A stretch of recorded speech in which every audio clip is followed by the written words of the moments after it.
Okay, hello, and welcome to the first ever episode of the Curly Jae Show. I am your host Jeremiah, and today I am joined by two of my closest friends. They're actually brothers, Ethan and Fabian. And today we are going to be discussing the next UFC pay-per-view, UFC 253, Khabib versus Justin Gaethje. We are also going to be talking about Adam Sandler's new Halloween movie, Hubie Halloween, and maybe, if we have time, a little bit more of Cobra Kai. So, yeah, this is going to be a pretty good, interesting first podcast.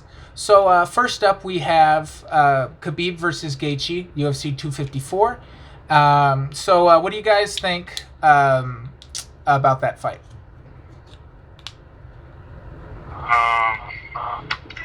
Dude, I think it's a tough one. Yeah.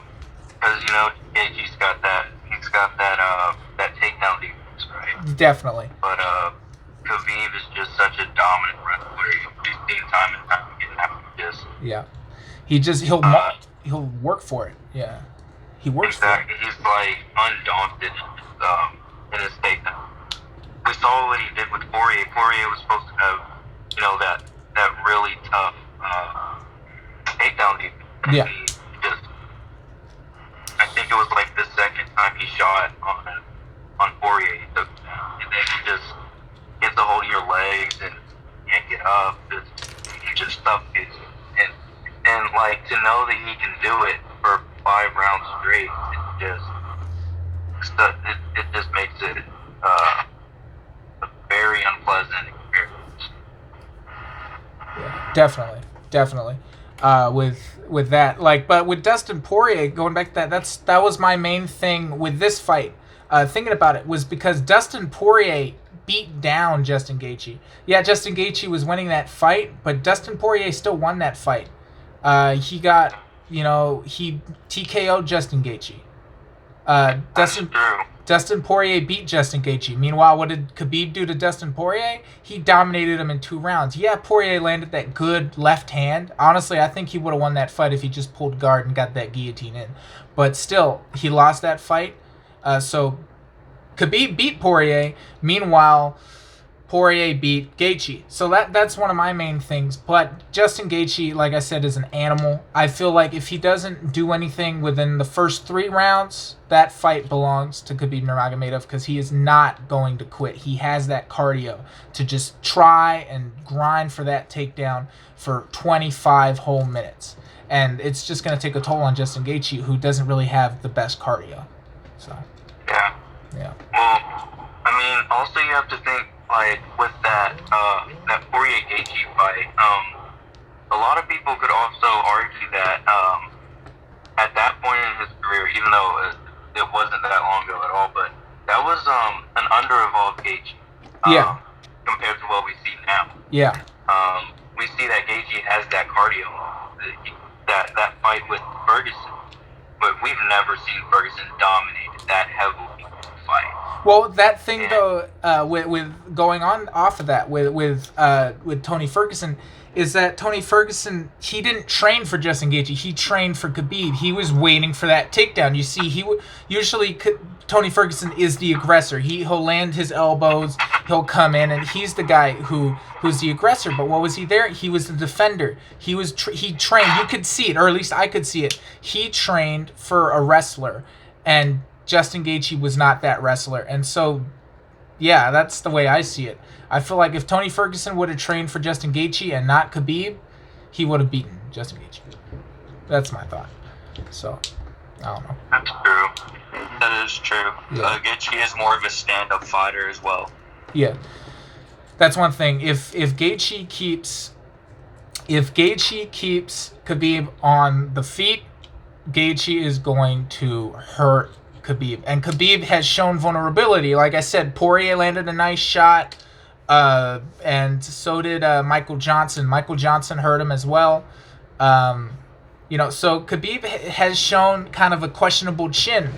But the thing is that with that, Khabib showed power too. I mean, I've never seen somebody wobble Conor like that. Khabib just landed one right hand standing up and wobbled Conor. So you never know what Khabib's capable of, and so this is so weird, for that. I honestly, it's really a pick'em fight in my opinion. If you think Gaethje has the defense to keep the fight standing, you can do it. I don't know, man. It's really a pick'em fight in my opinion. Yeah. Honestly, Gaethje has to pace himself. If he doesn't pace himself, Khabib's going to dominate him. Yeah, exactly.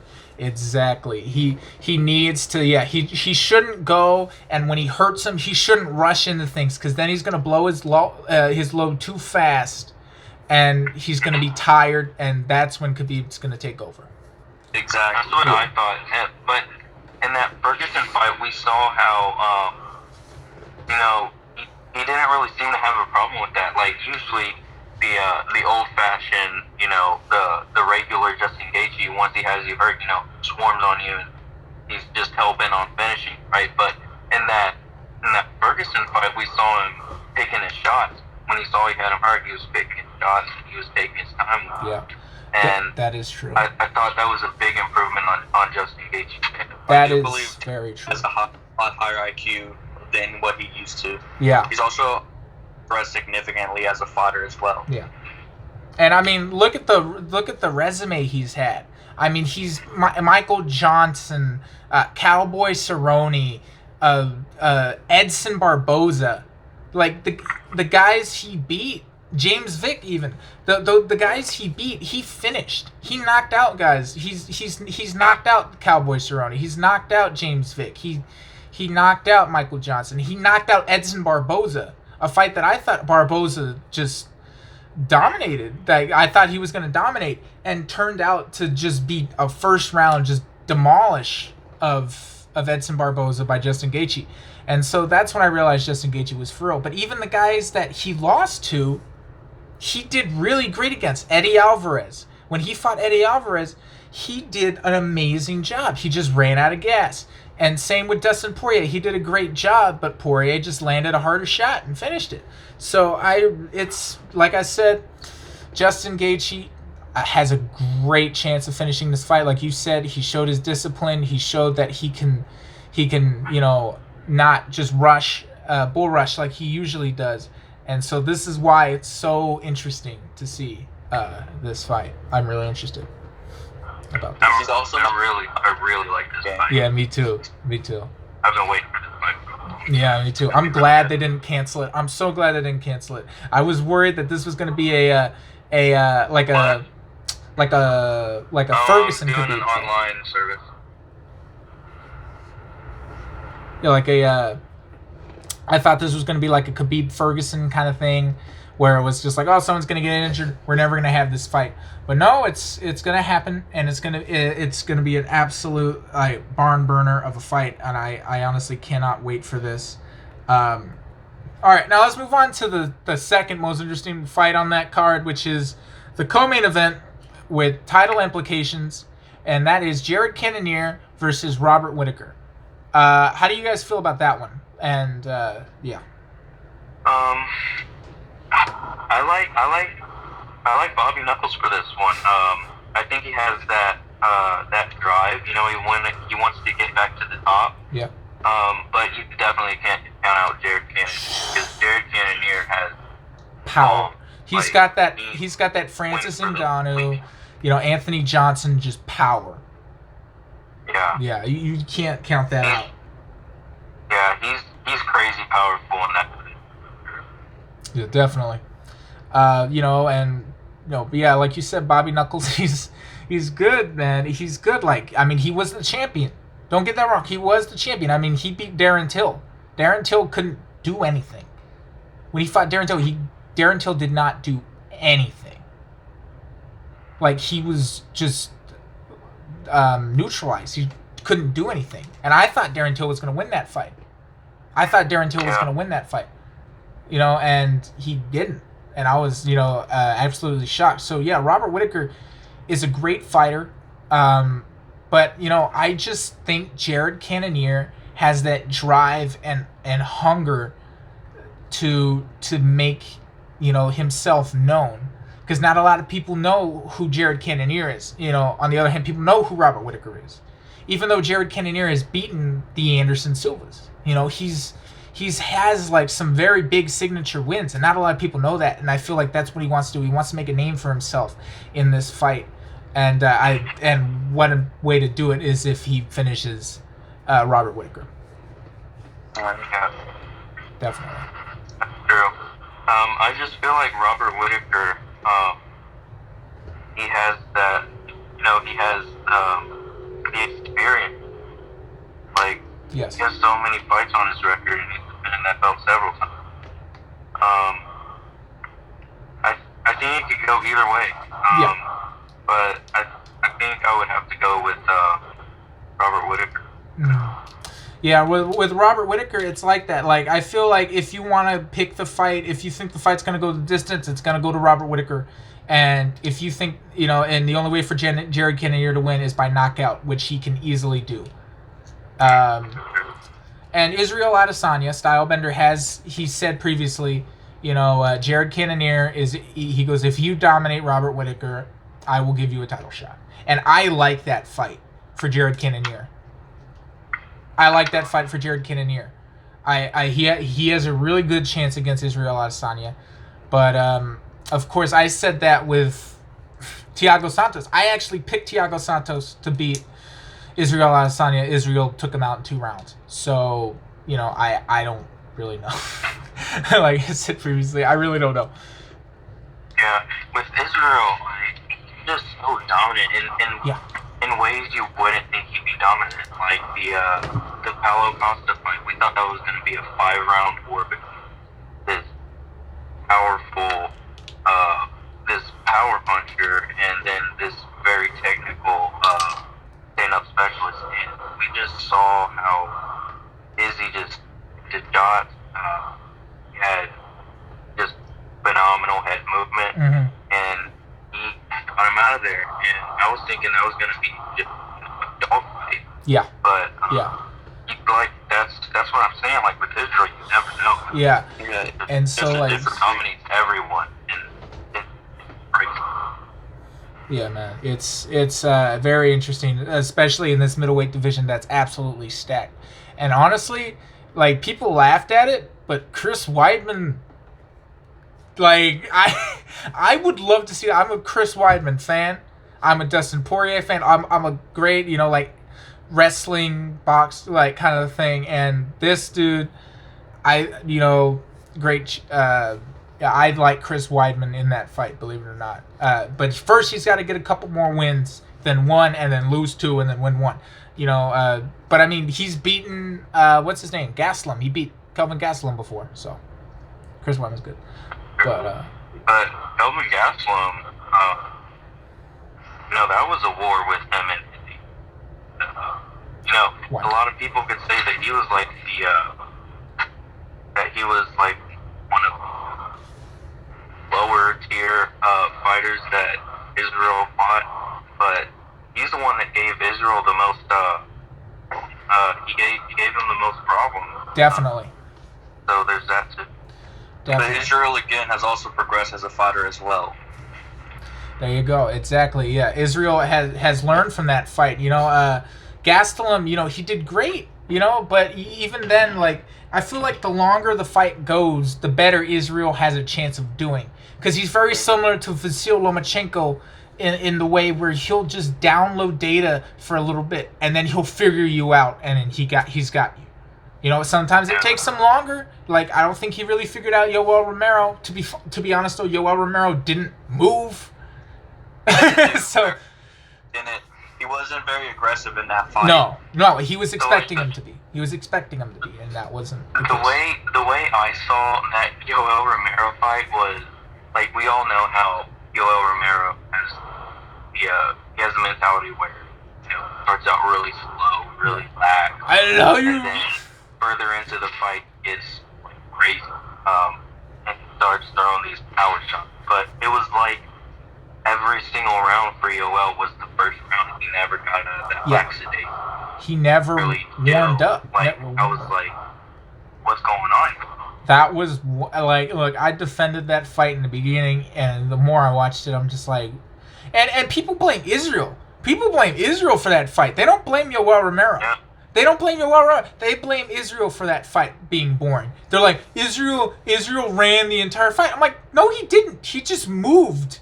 Yoel didn't move the fight. You know, he didn't move the whole fight. You know, people blame Israel for that fight. It wasn't Israel's fault. That was Yoel Romero's fault. And I'm a Yoel Romero fan. And Israel is not an aggressive fighter. You know, he's not an offensive fighter. He's a counterpuncher. He'll wait, and then as soon as you open up, he'll strike. Yeah. He doesn't take stupid shots, and he doesn't make unnecessary movements, which a lot of fighters tend to do. Yeah. And that's really what makes Israel a different breed, you know? He doesn't rush the fight, and he's very well paced. Definitely.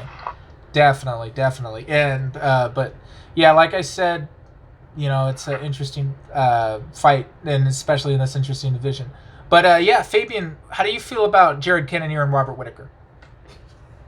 So I think that Cannonier, honestly, he's got that underdog mentality. So I think that now if it goes the distance, Whittaker definitely has it. Yeah. But I think Cannonier can take him probably in the second round with a TKO. Well, yeah, I can see that too. Yeah, I honestly feel the same way.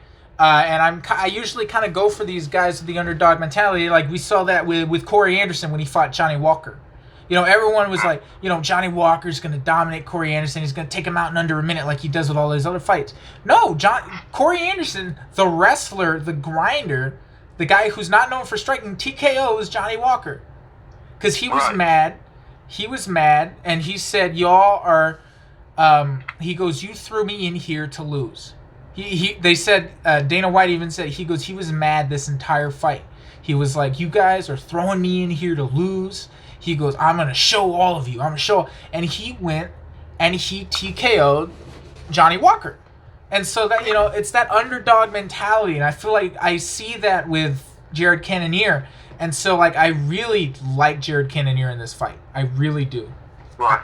And that's honestly a different type of momentum, you know? Yeah. If you're coming with that underdog type mentality, you know, you're going to look at the fight a lot different, you know?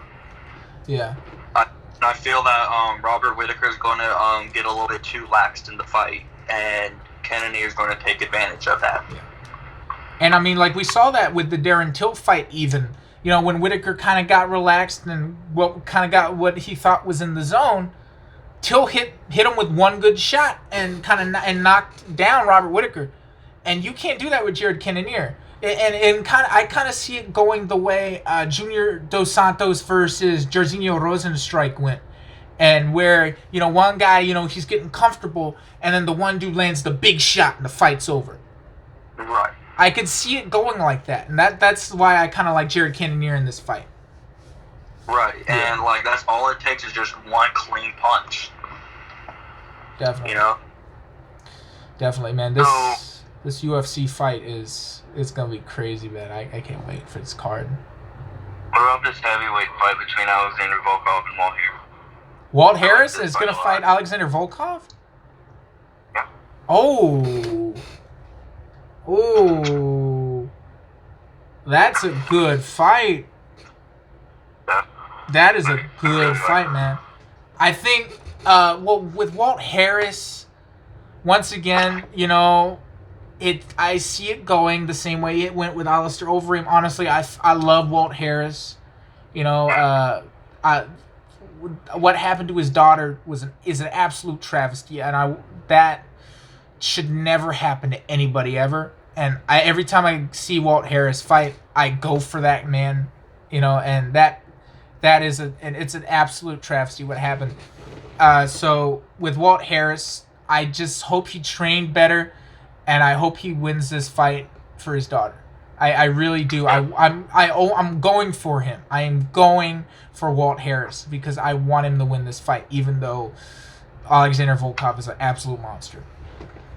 Yeah, this is like one of those classic matchups between the long rangey kickboxer and then that heavy boxer guy. Yeah, like the range fighter and the inside fighter. Very similar to like a Tyson and Lennox Lewis, kind of like that, where you got the inside fighter and you got the fighter who's known for having reach.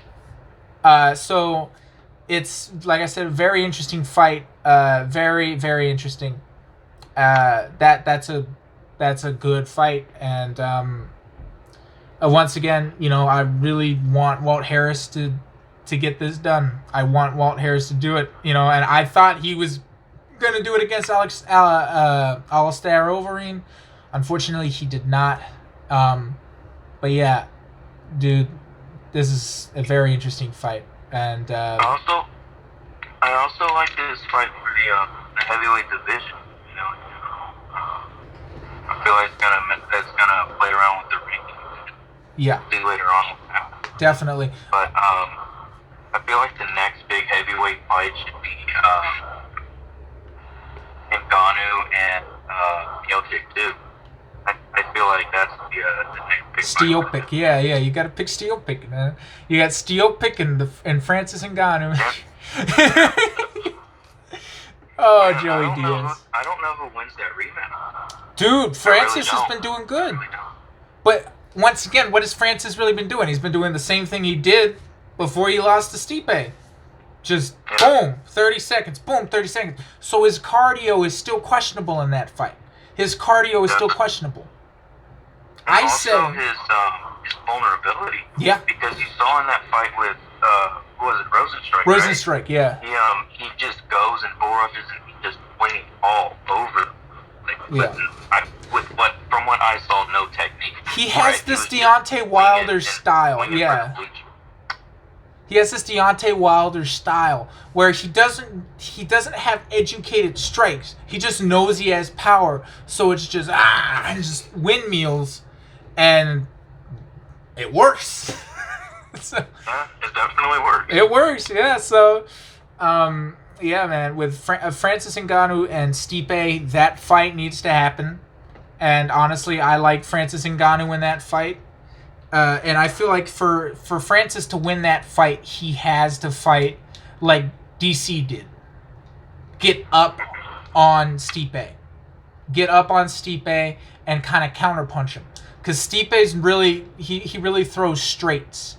He goes like maybe 1, 2, 3. He's like jab, jab, straight, maybe a cross. So what Ngannou really should do, just move side to side and counter whenever he does. And that's how I think he could beat Stipe.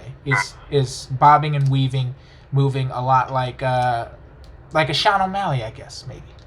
Yeah, but have we really seen Ngannou with that, that movement? No. I don't think so. But he's gonna have to do a lot of training for that. Well, and to be honest though, how long has Ngannou really been fighting? Like how long are his fights? Like he could have easily finished Derek Lewis. But he was gun shy and he was worried about his cardio.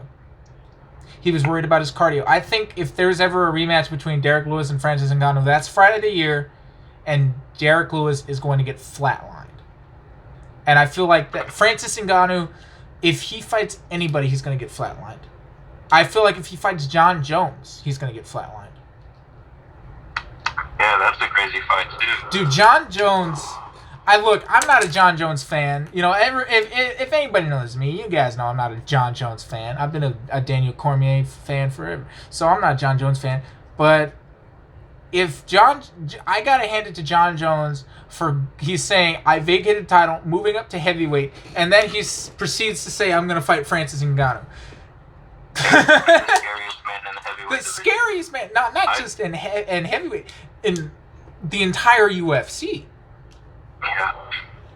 No, but I really like John Jones in the heavyweight division. Mm-hmm. No weight cut. I don't know how much validity there is to that, but I would definitely. Yeah. I just want to see how much. First of all, he's got to learn how to pass a drug test, and then we'll see. Because you never know what's gonna happen. Like you saw that with T.J. Dillashaw when he fought Henry Cejudo. He tested positive for EPO, and then like a month later, he's all fat on a bench with his dog. I'm sorry for what I did. So you never know. John Jones has been He's been past him, right? 3 consecutive ones with that Thiago Santos. Well, you're on point. Thiago Santos, Reyes. Dominic Reyes, yeah. Those were his last 2 fights, weren't they? The last 2 fights were very questionable, you know? I feel like the times he doesn't test positive, those fights are very hard for him. Like the fight against Alexander Gustafsson, like the fight against Thiago Santos. Thiago Santos, in my opinion, would have won that fight if he hadn't torn every ligament in his leg in that first round. Yeah. Thiago Santos did great in that fight with one leg. He did good with one leg. So it's so, and that's the way I feel about Jan Blachowicz. Jan Blachowicz and Dominic Reyes, they were just gonna hold that. Whoever won that belt was holding it until Thiago Santos is ready to get it back. I feel like Thiago Santos is going to be the UFC light heavyweight champion, and he's going to be the light heavyweight champion for a long time. Because Thiago Santos is the Francis Ngannou of that light heavyweight division. And yeah, he's definitely really tough. Honestly... He doesn't just carry that power in his hands, though, right? He's got that really strong Muay Thai background. Yeah, and not just that. Every part of his great body. jiu-jitsu, too. Great jiu-jitsu. Yeah. His fight with Eric Anders, he just defended the takedown and just kept hitting him. And that's probably one of my favorite finishes, believe it or not. It was just his fight with Eric Anders, where he just kept hitting him while the guy was in sprawl, and Eric Anders couldn't get up. He's so good grappling, kicking, punching. Yeah, Thiago Santos, I feel like, is going to be the champion in that division. And he's knocked out Jan Blachowicz before. So. That is true. So, yeah. I'm also liking this Conor Poirier. Yeah, I'm glad it's not Conor Pacquiao. Man, I was so upset at that fight. Everyone's like, yo, Conor versus Pacquiao. I'm like, I'm not going to support another one of these stupid super fights. That was dumb. That was a dumb decision at all. I don't know why Conor would want the box. Pacquiao's just this retired boxer, right? Yeah. That's what he is right now. Yeah. Yeah, it's like if... It's like if Alexander Volkanovski said, oh, yeah, I want to go down and I'm going to fight the winner of Teofimo Lopez and Vasyl Lomachenko. No, don't do that. Don't do that. Why would you do that? It's dumb. And the fact that Conor thinks he could make 147, because there's no way Manny Pacquiao's going to go up to 155. He's smarter than that. Conor McGregor hasn't been that close to that weight in such a long time. And his last fight, he had to get it done early or else he was going to fall over. Who was it? Oh, yeah, his last fight was Jose Aldo, right? Jose Aldo? And that was his last fight at featherweight. I believe so. Yeah, so... Yeah. But Conor Poirier, I feel like my brother, he's a die-hard Conor McGregor fan. And he always is like, yo, man, Conor's going to kill Dustin again. I'm like, I don't think so. I feel like Dustin Poirier has learned so much from that first fight. He's learned for people not to get inside of his head. He's learned better grappling, much better striking.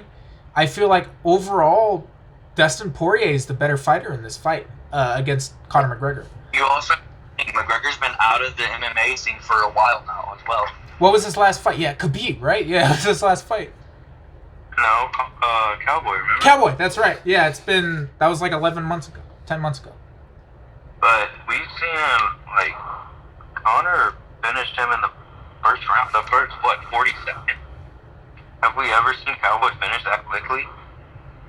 No, but I also no. don't think Cowboy is, at his peak anymore. I think he's gone downhill. Yeah. And don't get me wrong. It showed him fight. Yeah. Conor is a great striker, but Dustin Poirier, that's another thing though. This fight's going to be at 170. I don't know if you knew that. Wow, we haven't seen Poirier at 170. He's never fought at 170. That's questionable. I feel like that might be in Conor's favor, because Conor McGregor walks around at maybe 175, 180. he'll have to cut virtually no weight. Maybe it's the same for Poirier, because Poirier has always been kind of that stocky dude.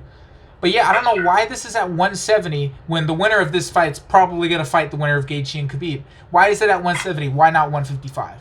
I think it's at 170 because Conor realizes he doesn't want to cut weight anymore, right? Like, maybe. He doesn't want to go down to 55. I like Conor at 170. I would love to see him fight Jorge Masvidal. I would love to see that fight. Masvidal and Conor. I'd love to see that fight. I think Masvidal dominates him fight. Oh, yeah. Like, because he's so big in that, like, he's big for a 70. Yeah. Like, right? He's big for 70.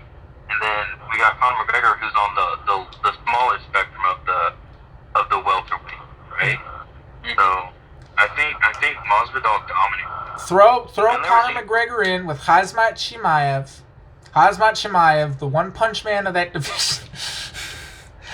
Dude, I keep saying I'm done with hype trains. You know, I was done with Johnny Walker. I was done with Dominic Reyes, and then I hopped on this Khamzat Chimaev hype train again, and I'm just like, dude, this dude's amazing. I keep falling. What's his name? Paulo Costa's a good one too. Like, I keep falling for these hype trains, man. I gotta stop. This. There was also talk of, like, nothing serious, of course, but, like, Conor McGregor and Kamaru Usman. And I'm just like, Usman is just... He's gonna Khabib him. Big. Usman's like 6'1". In reality, he's like about 215 pounds. He cuts weight to get to 170. He's big. I'm looking at him, like, fighting at 170. I'm like, there's no way this man is 170 pounds. He's like 215. Yeah, like Tyron Woodley. Tyron Woodley walked around at 205 pounds. He's a light heavyweight, and he cut weight to 170. Like, Kamaru Usman is a big dude. He's like 215, and he cuts weight down to 170. This dude is insane. He'll ragdoll. Like, if you thought Khabib beat Conor bad, like, wait till, like, Kamaru Usman, like, flips him around and everything. About it. Like, Usman is just like this counter striker, you know, he takes his time, and he also has dominant wrestling. Like, I don't think Conor could handle that, you know? No. He's also just so physically strong.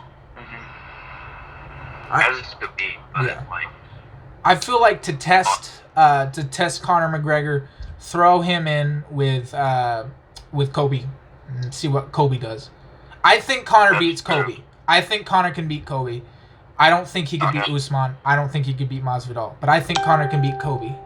Jeez. I've never even thought about that fight. Yeah. Throw him in with Kobe. And we'll see what happens. All right, so we're going to move on from MMA. Because we kind of take a little too much time. We got a little bit more subjects to talk about. So we're going to talk about this new, or I don't know, like, Ethan, you said you were going to watch it. I'm not sure if Fabian has watched it yet. But it's Adam Sandler's new... Yes, I actually have seen that, but... I liked it. I liked it too. I liked it too. I thought it was like the classic Adam Sandler style comedy, right? Exactly. And people were like, "Oh, it was bad," because for Uncut Gems, he said, "If I don't get an Oscar nomination for this, I'm gonna make a movie so bad everybody's gonna regret it." And people were like, "Oh God, this is that movie." It wasn't. It wasn't bad. I don't believe it was. Yeah, I liked it. It not only did it have that classic Adam Sandler movie kind of thing, it also had the old school like monster movie kind of feel to it, and then it kind of had that twist, and I liked that. I liked that a lot. I enjoyed it. I feel like it's gonna be one of those new Halloween classics, like his Hotel Transylvania, that is gonna get a lot of fun and fans and stuff. Yeah, I do too. It was I think it was a very good movie. Yeah. And I like the cast too. Yeah, the cast was really like the cast. Yeah, and like that girl. Oh darn it, what's her name?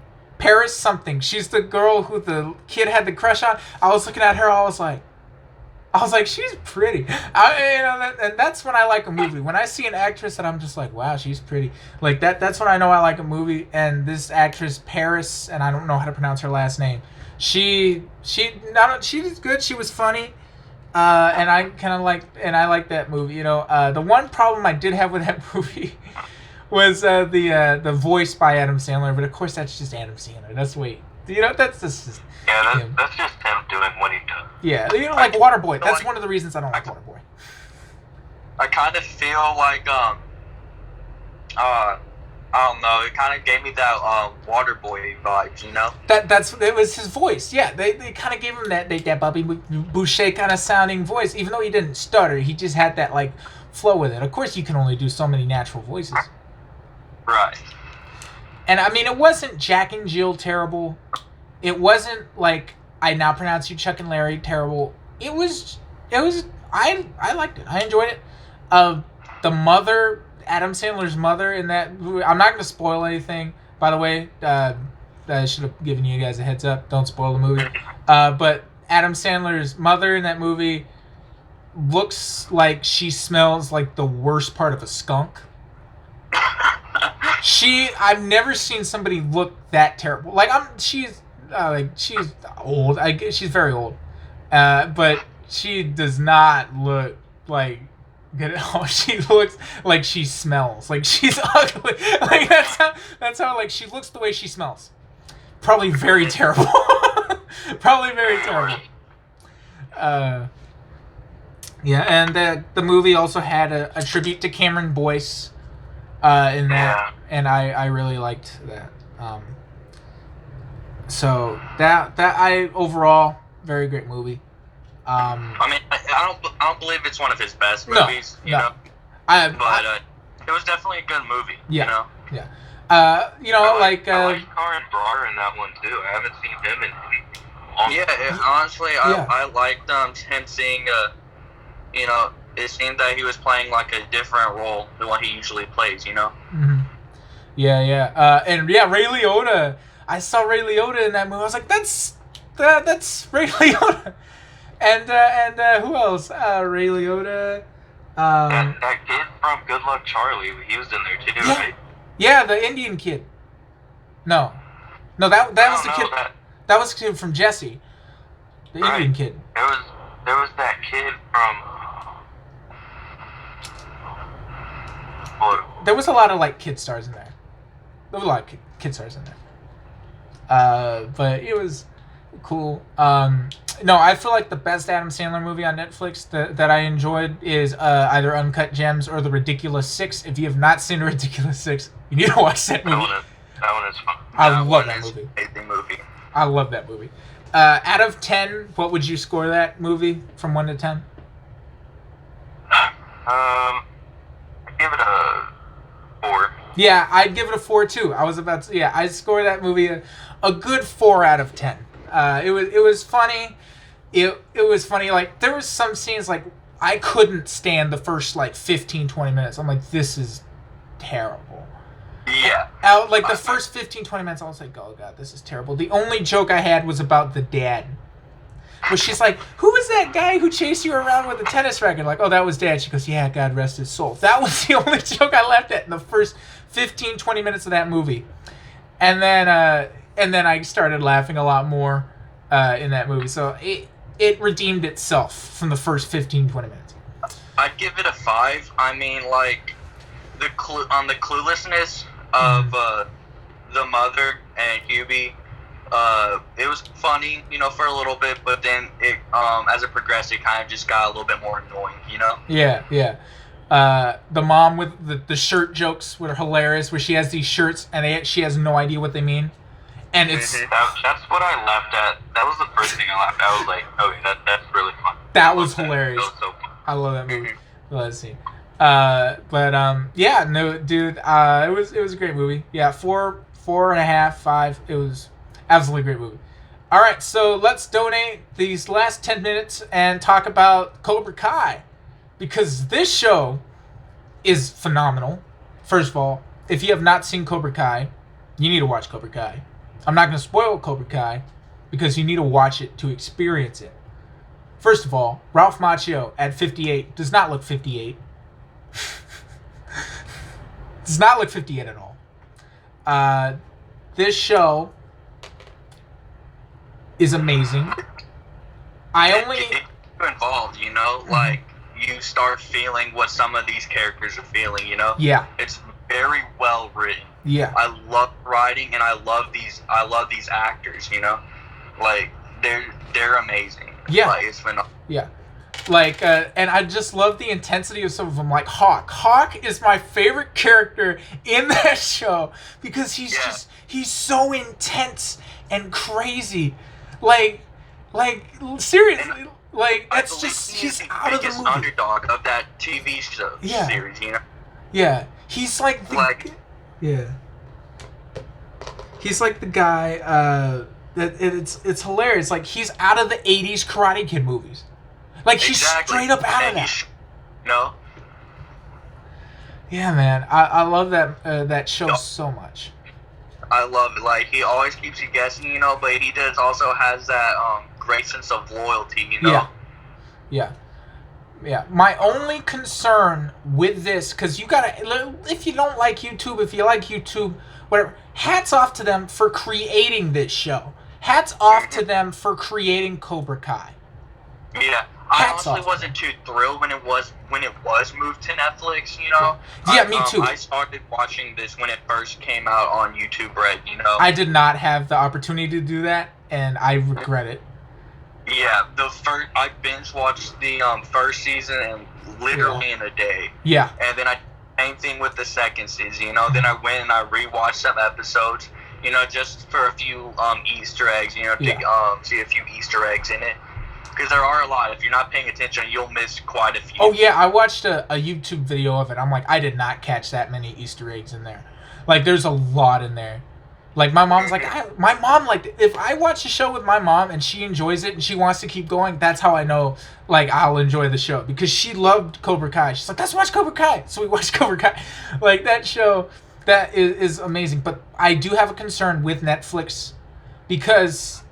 Like you said, you were able to binge watch it in a day because these episodes were so fast and intense and stuff, and it was enjoyable. But what my concern is that with Netflix, they're gonna do like they did with Arrested Development, and make it so unbingeable and make it feel so longer than it needs to be. Exactly. And, like how it was on YouTube Red, it was like fast paced. Yeah. You know, you were always on the edge of your seat. I just feel like Netflix will either make it too political, or they'll just make it drawn out, you know, and make it kind of boring. They're gonna make it. Yeah, I really hope they don't make it like a Daredevil or something like that, like where it's kind of long and drawn out, like you said. I hope they stick to the regular formula. I really hope they do that. I hope they don't mess it up. Right. And, I hope it doesn't turn into something like super dark or anything like that, you know, because right now it's like lighthearted, you know. I love the progression of Johnny Lawrence, you know. Oh, yeah. Dealing with like modern day situations, you know. Yeah, because he was stuck. We can't handle everything like it used to be in the 80s. Yeah. You know? Yeah, definitely. Yeah, I love the progression of that character was amazing. And I love how they made Daniel, Ralph Macchio, I love how they made him like he wasn't perfect. Like he's not the perfect guy, because you usually have that guy who's like, oh, he's bad, but he needs work, and then you have the guy who's perfect. And I thought that's what they were gonna do with Daniel. They didn't make him the perfect guy at all, and I loved that. I love that. You know, he had his flaws, he has his troubles, you know, and I love that.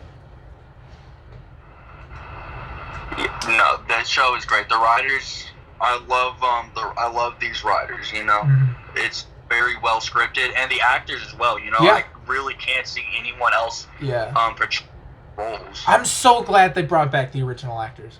Even the even the mom. They brought back the mom.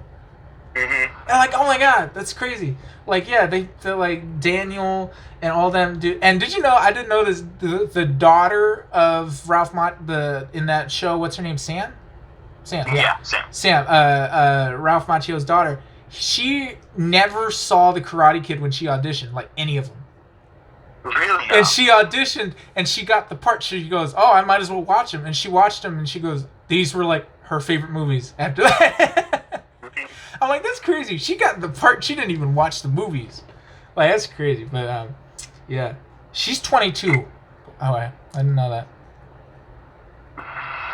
Yeah, but Yeah. It's a really well written show. Yes. But one thing though, I will be happy that if Netflix does it is they will get some big celebrity names in that show. Like, could you imagine if Cowboy Cerrone shows up as like a guest appearance? Oh my lord! Yeah, that would be amazing. That would be awesome. Yeah, dude. Like, I would love to see that with that movie with Mark Wahlberg. Mark Wahlberg. Yeah. Something Underground. Yeah. Spencer Underground. Maybe. No, Spencer Confidential. Yeah, he was in that movie. Yeah, Cowboy was in that movie. Donald Cerrone was in that movie. Dude. Or Post Malone was in that movie as well. Yeah. But yeah, like, I was dude. looking at that and I was like, is that Cowboy? Yeah, me too. I watched that trailer like 3 times. I was like, Because a lot of older fighters have been making their way into Hollywood. Dude, you know? Chuck Liddell. If Chuck Liddell shows up in Cobra Kai, I'm gonna lose it. Oh, that would be I'm gonna lose it if Chuck Liddell shows up in Cobra Kai. I just get so hyped when I see MMA fighters in movies. Like, I don't even know why. When I see an MMA fighter, I'm like, oh my god. I don't care how much of a fan I am of Francis Ngannou, though. I am not gonna watch Fast and Furious 9.